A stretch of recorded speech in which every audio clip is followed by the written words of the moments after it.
Hello future officers. तो आज से हम डेली क्या कर रहे हैं, डेली टॉप 10 क्वेश्चंस कर रहे हैं जिसके अच्छे खासे आंसर्स हैं आपके यूपीएससी प्रीलिम्स 2026 में आने के। तो चलो फटाफट से without wasting any single amount of time, because I से फटाफट से हमें चीजें रैप अप करनी है। ठीक है, तो चलो स्टार्ट करते हैं with a positive note, that is the only limitation is your imagination, right.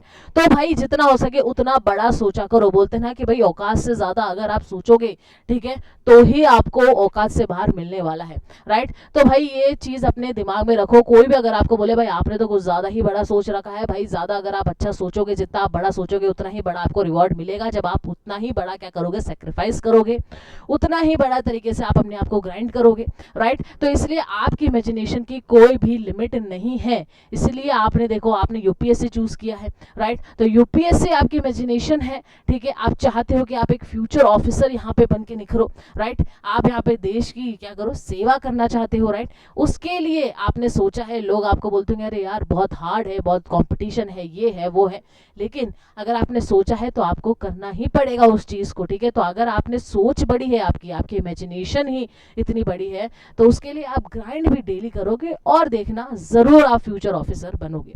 चलो फटाफट से क्वेश्चन पे आते हैं, और क्वेश्चन यहाँ पे जनरेट हुआ है इस न्यूज से, that is supreme court flags voter list removals over citizenship. अब देखो होता क्या है कि भाई सुप्रीम कोर्ट यहाँ पे भड़क जाती है ईसीआई के ऊपर, ठीक है, इलेक्शन कमीशन के ऊपर। वो बोलती है कि जब सर यहाँ पे कंडक्ट किया गया एसआईआर, स्पेशल इंटेंसिव रिवीजन, ठीक है, तो एसआईआर स्पेशल, ये रहा ना एसआईआर इंटेंसिव, इंटेंसिव, ठीक है, ये करेक्ट कर लेना, गलतियां हो जाती है गाइस, ठीक है। तो स्पेशल इंटेंसिव रिवीजन यहाँ पे करा गया। तो होता क्या है कि बहुत सारे वोटर्स यहाँ पे रिमूव कर दिए जाते हैं, और आप मानोगे नहीं, सबसे ज्यादा वोटर रिमूवर सबसे ज्यादा बिहार में देखने को मिले। 2 करोड़ से ऊपर लोगों को निकाला भाई, ठीक है। तो इस तरीके से इतना रिमूवल, मास रिमूवल देखा गया। तो भाई यहाँ पे क्या होता है, यहाँ पे कोर्ट बोलते हैं इसी के ऊपर कि भाई इतना ज्यादा लोग यहाँ पे लिस्टेड थे, और आप अब जाके यहाँ पे आपकी आंखें खुल रही है कि भाई इतने करोड़ों लोग यहाँ पे लिस्टेड थे। मेजर सिटीज में देखो लिटरली करोड़ों लोगों को निकाला गया है लिस्ट के अंदर से, ठीक है। इसलिए यहाँ पे EC supreme court has asked the EC to explain how many people were removed from the electoral roll based on citizenship scrutiny during the SIR of voter list. The court emphasized transparency and protection of citizens voting right, right. तो इसलिए यहाँ पे क्या हो जाता है, एक already वैसे भी इतने ज्यादा कलेश चल ही रहे हैं एसआईआर को लेके, ठीक है। बहुत सारे डिबेट्स यहाँ पे आपको देखने को मिल रही है, बहुत सारे आर्टिकल्स आपको देखने को मिल रही हैं, राइट। आपके न्यूज़पेपर में आपको आर्टिकल्स देखने को मिल रहे हैं, राइट। तो आपको लगता है कि यूपीएससी इस मौके को छोड़ देगा और आपको सिटीजनशिप के ऊपर, जो बहुत ही इंपॉर्टेंट चैप्टर है आपका पॉलिटी का, उस पर क्वेश्चंस नहीं देगा, तो आप बहुत ही ज्यादा गलत हो, राइट। इसलिए आज जो हम 10 क्वेश्चंस करने वाले हैं वो यूपीएससी पॉलिटी का एक बहुत ही इंपॉर्टेंट चैप्टर है, वो है सिटीजनशिप। उसके ऊपर 10 क्वेश्चंस लगाने वाले हैं फटाफट से। तो चलो फटाफट से 10 क्वेश्चंस लगाते हैं गाइस, ठीक है। क्वेश्चन नंबर 1, ठीक है, with reference to citizenship in India consider the following statement. Indian citizenship determines political rights, white domicile determines civil rights, and this is actually correct, क्योंकि citizenship यहाँ पे political rights आपको देती है। domicile का मतलब क्या होता है भाई, कोई बताएगा मुझे domicile का मतलब क्या होता है?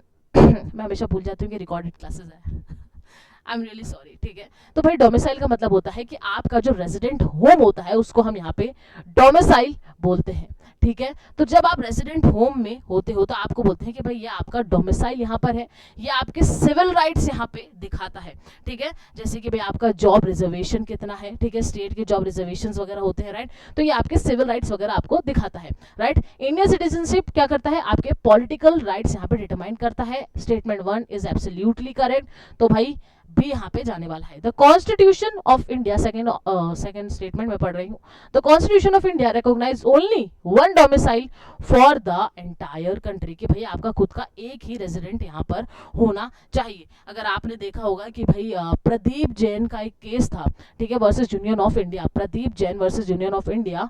शायद मैंने इसमें आंसर में है क्या, प्रदीप जैन नहीं है तो लिख देना भाई, एक केस यहाँ पे लिखते हैं,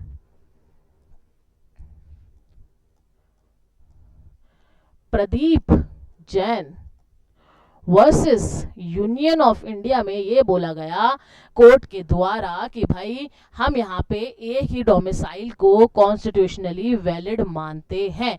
तो इसलिए सेकंड स्टेटमेंट बिल्कुल की बिल्कुल सही है, सी ऑप्शन हो जाएगा यहाँ पे eliminate. Next, a citizen of India can simultaneously be a citizen of another country. क्या हम ऐसा होने दे सकते हैं? क्या ऐसा होता है कि भाई एक कंट्री या दूसरी कंट्री के हम सिटीजन बन सकते हैं? क्या इंडिया डुअल सिटीजनशिप में विश्वास रखता है? नहीं रखता है, राइट। इसलिए थर्ड ऑप्शन यहाँ पे हो जाता है बिल्कुल के बिल्कुल रॉन्ग, और आंसर आपका क्या होने वाला है? ए होने वाला है, राइट। चलो नेक्स्ट क्वेश्चन पे आते हैं, question number 2, which of the following, ठीक है, which of the following matters relating to citizenship are dealt with exclusively by parliamentary law and not by the constitution.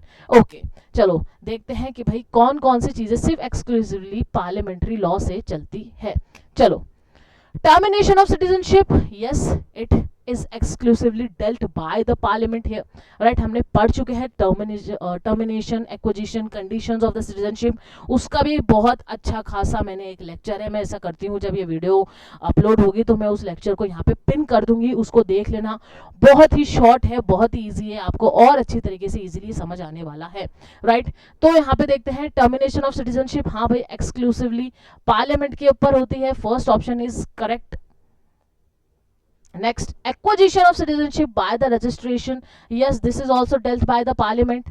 Next, condition of deprivation of citizenship, कि भाई citizenship ली जा सकती है तो ये भी पार्लियामेंट के ऊपर है, ये जिम्मेदारी भी उसी के कंधों के ऊपर है। Next, citizenship at the commencement of the constitution, अब देखो कमेंसमेंट के टाइम पे पार्लियामेंट का कोई भी रोल यहाँ पे देखने को नहीं मिलता है, क्योंकि कमेंसमेंट के टाइम आर्टिकल 5 to 8 यहाँ पे संभालती थी सिटीजनशिप को, राइट।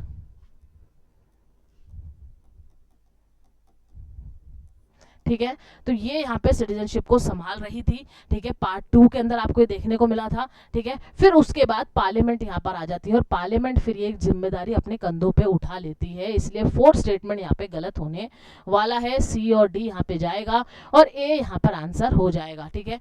बहुत ही सही क्वेश्चन था ये, नॉट ईजी पर हाँ सही था।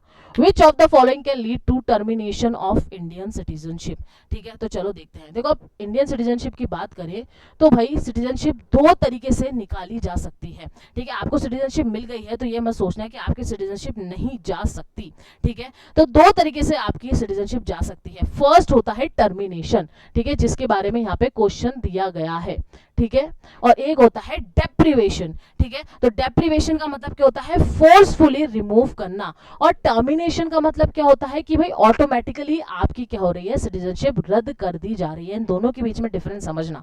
यहाँ पे किसके बारे में किया गया है? टर्मिनेशन के बारे में पूछा गया है, मतलब ऑटोमेटिकली आपकी जो सिटीजनशिप क्या हो गई है? कैंसिल हो गई है। बोलो पेंसिल, आपकी सिटीजनशिप कैंसिल, ठीक है। तो उसके बारे में यहाँ पे बोला गया है कि भाई ऑटोमेटिकली यहाँ पे फोर्सफुली रिमूव नहीं करना पड़ रहा है, ठीक है। तो सेकंड डेप्रिवेशन यहाँ पे इसको मत देखना, डेप्रिवेशन वाले ऑप्शन यहाँ पे डिलीट कर देना, ये वाला नहीं पूछा गया है। चलो, तो ऑटोमेटिकली कब होती है? जब आप फर्स्ट ऑप्शन, जब आप voluntary acquiring citizenship of another country, ठीक है। तो भाई एग्जैक्टली जैसे ही आप अनदर कंट्री के क्या ले लेते हो? एक्वायर कर लेते हो सिटीजनशिप, तो आपकी क्या हो जाती है? आपकी सिटीजनशिप ऑटोमेटिकली टर्मिनेट हो जाती है, खत्म हो जाती है, बाय बाय टाटा हो जाती है। First is correct, first option सब में ही है, ठीक है भाई। नेक्स्ट, फ्रॉड और concealment of facts during naturalisation, ये भाई डेप्री में आने वाली है, इसलिए सेकंड यहाँ पे गलत होने वाला है, क्योंकि ऑटोमेटिकली नहीं होगी, फोर्सफुली रिमूव किया जाने वाला है, तो ये डेप्रीवेशन में आने वाली है। तो सेकंड यहाँ पे होता है ऑप्शन गलत। Third, disloyalty to the constitution, ये भी डेप्रीवेशन में आने वाली है, ठीक है, ये भी डेप्रीवेशन में आने वाली है। तो ये थर्ड ऑप्शन भी आपका यहाँ पे सही नहीं होने वाला है, ठीक है। तो थर्ड का अपन ने निकाल लिया है। फोर्थ पे आते हैं, continuous residence outside India for 7 years. अब देखो ये कंडीशन से आप ऑटोमेटिकली क्या हो जाते हैं? अपने सिटीजनशिप लूज कर लेते हो, ठीक है। तो ऑटोमेटिकली आप अगर 7+ ईयर्स बाहर रहे हो तो ऑटोमेटिकली सिटीजनशिप आपसे निकल जाएगी हाथ से, ठीक है। तो भाई फर्स्ट और फोर्थ ऑप्शन यहाँ पे सही है। तो ये गया और आंसर क्या होने वाला है आपका बी होने वाला है। ठीक है, समझ में आ गया आपको। ये दो तरीके से आपकी सिटीजनशिप यहाँ पे जा सकती है, एक तो टर्मिनेशन और एक डेप्रीवेशन। टर्मिनेशन में ऑटोमेटिकली हो जाएगी, यहाँ पे किसी को कोई एफर्ट्स लगाने की जरूरत नहीं है, ऑटोमेटिकली आपकी सिटीजनशिप रद्द कर दी जाएगी। लेकिन डेप्रीवेशन में फोर्सफुली आपसे सिटीजनशिप रद्द करवा दी जाएगी। ठीक है, समझ में आ गया आपको। इजी क्वेश्चन नहीं कहेंगे, अगर आपको ये नहीं पता होगा तो आप क्या करोगे भाई, देख लोगे कि भाई चारों के चारों बढ़िया है, चारों के चारों हम यहाँ पे क्या कर देते हैं, टिक कर देते हैं। इसलिए वर्ड्स को पकड़ना, वर्ड्स को समझना बहुत ज्यादा जरूरी है। ठीक है, इसलिए यूपीएससी प्रीलिम्स बहुत सारे बच्चों को नहीं निकल पाता, फिर आप बोलते हो कि भाई हमने तो इतना पढ़ा था क्यों नहीं निकला, क्योंकि आप इन वर्ड्स के बीच में डिफरेंस नहीं कर पाते। और यूपीएससी यही चीज पकड़ता है कि चलो भाई बच्चों को दिखाते हैं कि भाई उसने कितना पढ़ा है, किस तरीके से पढ़ा है। इसलिए बोलती हूँ हमेशा सोल से पढ़ो पॉलिटी को। ठीक है, पॉलिटी को ये मत देखो कि भाई इस कोचिंग वालों ने हमें ये 4 क्वेश्चंस दे दिए हैं, 4 ये नोट्स दे दिए हैं, इनमें से ही आ जाएंगे हमारे क्वेश्चन। अगर ऐसे होता तो गली गली में आईएएस होता। ठीक है, ऐसा नहीं होता है गाइस। ठीक है, हमेशा मैं बोलती हूँ कि भाई हाँ भाई मैं कोचिंग्स वगैरह में पढ़ाती हूँ, मैं खुद जाती हूँ वहाँ पे पढ़ाने के लिए। ठीक है, लेकिन जो कोचिंग का कल्चर है ये वाली चीज़ है कि भाई वो नोट्स देके बच्चे सोचते हैं कि भाई नोट्स में से ही क्वेश्चन आ जाएंगे, इन नोट्स में से पढ़ने सारी चीज़ें हो जाएंगी, हम तो होलिस्टिक तरीके से किसी सब्जेक्ट को नहीं पढ़ने वाले हैं। ये सबसे बड़ी गलती है, और यही गलती आपको आपका प्रीलिम्स में नहीं करवाती है। ठीक है, और प्रीलिम्स में ही आप अटक जाते हो, मेंस तक तो पहुंचने तक आपका चांसेस ही पूरे गायब हो जाते हैं, साल पे साल फिर गुजर जाते हैं और फिर टेंशन डिप्रेशन में हो जाते हो, फिर आप मेंटोरिंग लेने आते हो। तब मुझे ये चीज़ मैं बताती हूँ कि भाई आपके साल बच जाते हैं अगर आप होलिस्टिकली एक सब्जेक्ट को तरीके से पढ़ते। अगर आप तरीके से सिटीजनशिप पढ़ते तो ये बहुत ईजी क्वेश्चन लगता है, लेकिन अगर आपने सिर्फ वही ऊपर से नोट्स रिवाइज किए होते हैं, आपको इन दोनों के बीच में डिफरेंस ही नहीं पता है। ठीक है, तो आप ऑब्वियस ही बात है 101% 70 to 80% स्टूडेंट यहाँ पे डी ऑप्शन ही करके आते। ठीक है, तो इसलिए तरीके से पढ़ो, एक एक लाइन को होलिस्टिकली समझो। ठीक है, सोल पकड़ लो बस एक सब्जेक्ट की, बस आपका प्रीलिम्स इजीली क्लियर हो जाता है। ठीक है, चलो क्वेश्चन नंबर 4 पे आते हैं। क्वेश्चन नंबर 4 पे आते हैं। चलो, consider the following statement regarding deprivation of citizenship. अब देखो इसमें किस चीज के लिए पूछा गया, इसमें टर्मिनेशन के लिए पूछा, इसमें डेप्रिवेशन के लिए पूछा, मतलब फोर्सफुली आपकी सिटीजनशिप यहाँ पे ले ली गई है।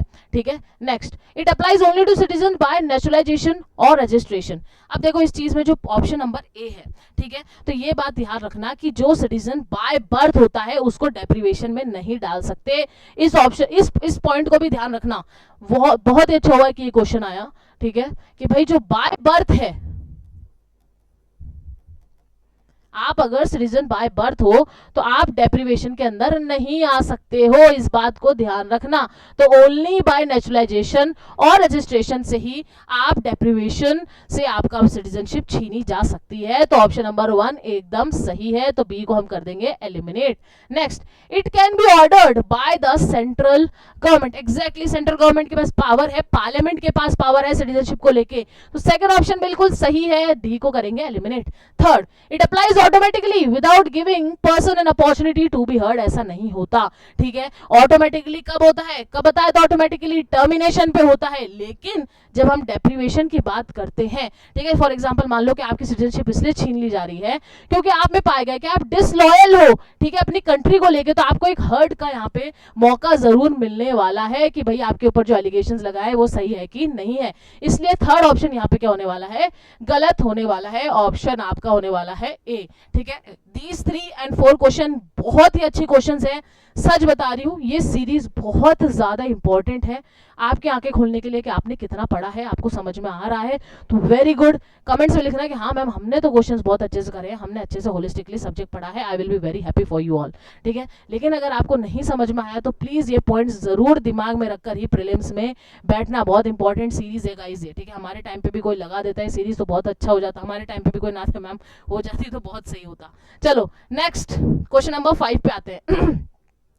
Question number 5, with reference to the Citizenship Amendment Act CAA 2019 consider the following statement। ठीक है, ये भी बहुत ज्यादा ट्रेंडिंग पे था, क्वेश्चन आया है, चलो मैं भी पढ़ती हूँ, मेरे लिए भी सरप्राइज एलिमेंट होगा। It provide citizenship by naturalisation to certain persecuted minorities. हाँ, माइनॉरिटीज को यहाँ पे देती है ये, ठीक है, नेचुरलाइजेशन थ्रू नेचुरलाइजेशन CAA। ठीक है, और इसी के ऊपर माइनॉरिटीज के ऊपर ही कलेश हो रहे थे कि भाई माइनॉरिटीज में आपने सिर्फ सर्टेनली माइनॉरिटीज क्यों ली है और सर्टेनली माइनॉरिटीज को क्यों हटा दिया गया है।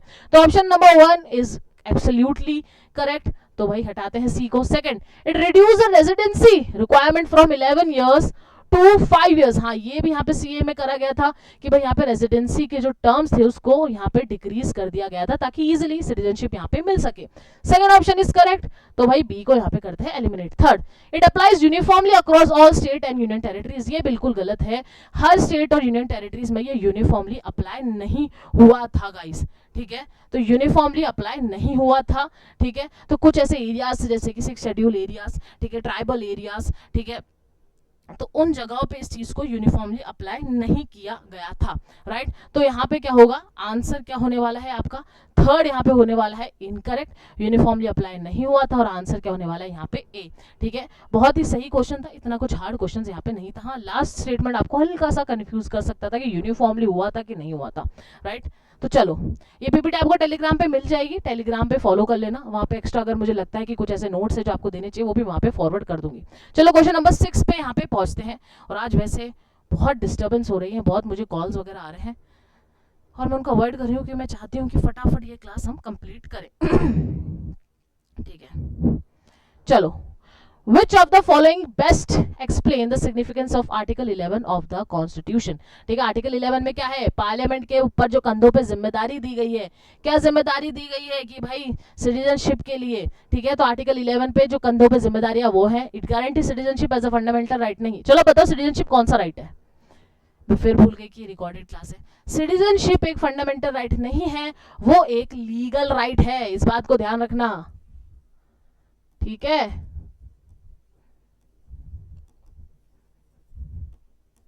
ठीक है, तो ये एक लीगल राइट है। चलो next option, it empowers parliament to regulate citizenship. Exactly, article 11 यही बताता है कि भाई पार्लियामेंट के कंधों पे जिम्मेदारी है किस चीज की, सिटीजनशिप को रेगुलेट करने की। तो आंसर यहाँ पे बी होने वाला है। Very simple question. नेक्स्ट आगे बढ़ते हैं, इसमें कोई समझाने जैसा कुछ था नहीं, ठीक है। क्वेश्चन नंबर 7 पे हम पहुंचते हैं, ठीक है। A person was born in India before 26 January 1950 but migrated to Pakistan after that date, okay, which of the following condition would still allow Indian citizenship? This is a very good question, surprise element to me as well. Let's see कि भाई क्या है इसका answer. continuous residence in India for 5 years, तो after 1950 नहीं, इसको resettlement permit लाना था। देखो देख लो नादे मैम के पास कितनी नॉलेज, आप भी टेस्ट कर लो। It will be resettlement permit. B, return to India with a permit for permanent settlement. Yes, तो रीसेटलमेंट परमिट लाना था। I think answer will be B. Yes, this is supplies element as well. Acquisition of Pakistan नहीं, registration under citizenship act 1955 नहीं, resettlement permit था। Let's see the answer. Surprise, I am, चलो knowledge है भाई, आप मेरे पे ट्रस्ट कर सकते हो गाइस, ठीक है।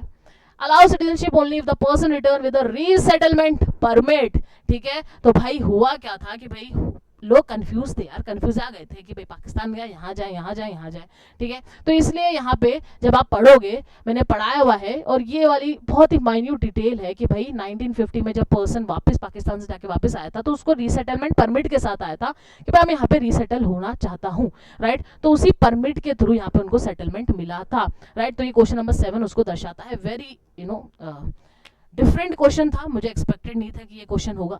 चलो क्वेश्चन नंबर 8 यहाँ पर देखते हैं। चलो, Which of the following rights are not available to overseas citizen of India? ठीक है। देखो, ओवरसीज सिटीजन ऑफ इंडिया को पॉलिटिकल राइट्स नहीं मिलेंगे, इस बात को ध्यान रखना, ठीक है। उसको सिर्फ सिविल राइट्स मिलते हैं, ठीक है। तो ओवरसीज सिटीजन को क्या मिलते हैं, only civil rights, no political rights, ठीक है। तो यहाँ पे क्या पूछा गया, which of the following rights are not available to overseas citizen of India, ठीक है। तो चलो देखते हैं। राइट टू वोट क्या अवेलेबल नहीं है, राइट टू वोट नहीं है, ऑब्वियस सी बात है। तो भाई फर्स्ट एकदम सही है, सी को हम करते हैं एलिमिनेट।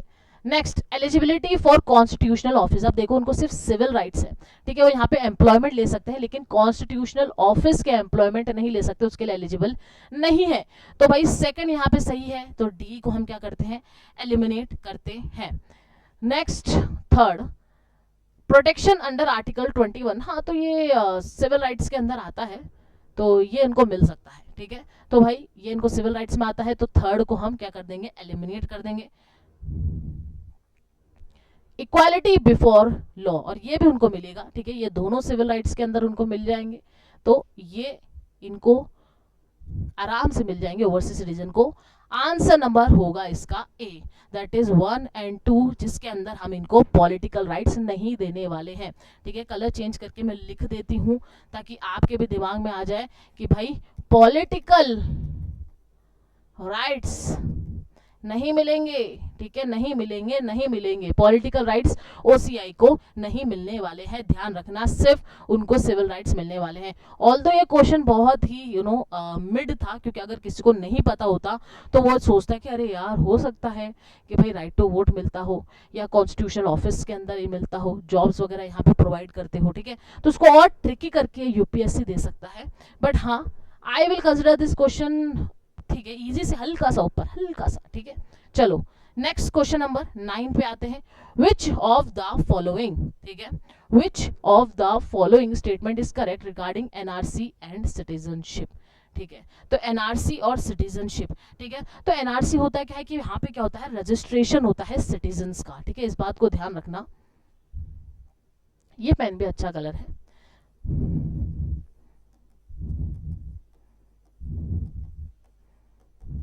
ठीक है, जरूरी नहीं है कि आप सिटीजन हो और आप एनआरसी में रजिस्टर हो, इस बात को भी ध्यान रखना, ठीक है। ये दोनों एक इंडिविजुअल तरीके से परफॉर्म करते हैं, ठीक है, अलग अलग तरीके से यहाँ पे आपको परफॉर्म करते हुए नजर आएंगे, ठीक है। तो चलो फटाफट से क्वेश्चन नंबर 9 के ऑप्शन पढ़ते हैं। एनआरसी इंक्लूजन कॉन्क्लूसिवली प्रूव सिटीजनशिप, ऐसा नहीं है एनआरसी से आपकी सिटीजनशिप प्रूव हो, ठीक है, दोनों डिफरेंटली वर्क करते हैं। मैंने कहा कि आप सिटीजन हो तब भी आप एनआरसी में रजिस्टर ना हो तो हो सकता है, ठीक है। B, NRC is a constitutional document. No, it is not a constitutional document. ठीक है, नेक्स्ट। क्या हो गया है, इस फोन को मैं अब घर ही छोड़ के आऊंगी, ठीक है। तो भाई एनआरसी कॉन्स्टिट्यूशनल डॉक्यूमेंट नहीं है, तो कौन सा डॉक्यूमेंट है, एडमिनिस्ट्रेटिव डॉक्यूमेंट है गाइस। क्या है, एडमिनिस्ट्रेटिव डॉक्यूमेंट है, ठीक है, तो बी भी यहाँ पे गलत है। Next, NRC and citizenship acts operate independently, यही तो मैंने आपको बोला कि भाई ये दोनों अलग थलग काम करते हैं, दोनों एक्ट यहाँ पे अलग अलग है, तो the answer will be C here, very easy. ये याद रखना कि ये एक एडमिनिस्ट्रेटिव डॉक्यूमेंट है, ठीक है, ये रजिस्ट्रेशन यहाँ पे करता है, जरूरी नहीं है कि आप सिटीजन हो और आप एनआरसी में रजिस्टर होना कंपलसरी है, दोनों अलग थलग यहाँ पे काम करते हैं। Good question to have NRC in the highlight, वैसे हो चुका है, तो this is a good question here. Let's move to question number 10 here. Consider the following statement. Okay, citizenship is listed in Union List of the 7th schedule. Yes, this is absolutely correct. First is right. The power to frame citizenship laws flows from Article 11. Yes, Parliament को जो power मिलती है वो यहीं से मिलती है, तो second option is also correct. Indian citizenship can be acquired by incorporation of territory, ठीक है, तो अगर आगे जाके हम कोई इनकॉर्पोरेशन ऑफ टेरिटरी करते हैं तो ऑब्वियस सी बात है वहां के लोग भी यहाँ पे इंडियन सिटीजनशिप ले सकते हैं क्योंकि इंडियन सिटीजन कहलाएंगे, ठीक है। तो this is also correct here, तो फर्स्ट सेकेंड एंड थर्ड तीनों की तीनों यहाँ पे एकदम करेक्ट है, तो आंसर यहाँ पे सी होने वाला है, राइट। तो इसी तरीके से हम डेली 10 क्वेश्चंस यहाँ पे करेंगे, डेली और 10 क्वेश्चंस करने वाले हैं जिसके अच्छे खासे चांसेस है आपके प्रीलिम्स में आने की, और आएंगे, देखना यही टॉपिक्स है, इन्हीं में से क्वेश्चंस आने वाले हैं। We all are here experts, जिसने हमने हर साल निकाले हैं, ठीक है। अगर आप देखोगे मेरी एक रील बनाई थी मैंने जिसमें मैंने बहुत सारे टॉपिक्स लिए थे, ठीक है, उसमें से प्रीलिम्स में भी आए थे, मेंस में से भी क्वेश्चंस आए थे, क्योंकि एनालाइज किया कि भाई यहाँ पे यूपीएससी को कलेश पसंद है। मैं हमेशा बार बार बोलती हूँ करंट इश्यूज देखा करो, प्रीलिम्स में मेंस में उसी के क्वेश्चंस बार बार भर भर के यूपीएससी देता है, फिर आप बोलते हो कहाँ से पढ़े। सिर्फ एक स्टैटिक तरीके से मत पढ़ो कि हाँ भाई ये पढ़ लिया तो हो जाएगा, ये कोचिंग के नोट्स मिल गए तो इससे हो जाएगा, नहीं, एक सब्जेक्ट की सोल पकड़ लो, करंट इश्यूज पकड़ लो और दोनों को यहाँ पे मिला दो, उसी तरीके से आपको यूपीएससी क्वेश्चंस देने वाला है और आप इजीली कर सकते हो। तो चलो आपसे मिलते हैं नेक्स्ट क्लास के अंदर, वापस से डेली के 10 क्वेश्चंस करेंगे साथ में। चलो बाय बाय, टेक केयर और पढ़ते रहो, आगे बढ़ते रहो।